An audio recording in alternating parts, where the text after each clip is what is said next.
श्रीभगवानुवाच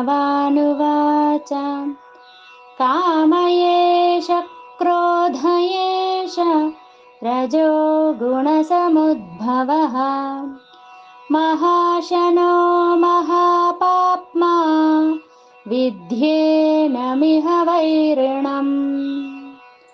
అనగా శ్రీ భగవంతుడు చెప్పెను, ఓ అర్జున, నీవడిగిన ఈ హేతువు రజోగుణము వలన పుట్టిన కామము, ఇదియే క్రోధముగా పరిణమించుచున్నది. ఈ కామము ఎంత అనుభవించినప్పటికీ తృప్తిని పొందనిదియు మహాపాపములకు కారణభూతమైనదియు అయి ఉన్నది. కావున దీనిని ఈ మోక్ష మార్గమున శత్రువుగా నెరుంగును. అంటే శ్రీమన్ భగవానుడున్నాడు. ఇవి కామము, క్రోధము, రజోగుణము నుండి ఉద్భవిస్తాయి. దానికి మహా ఆకలి, అది పాపిష్టిది. ఈ లోకంలో అందరికీ అదే శత్రువు అని తెలుసు.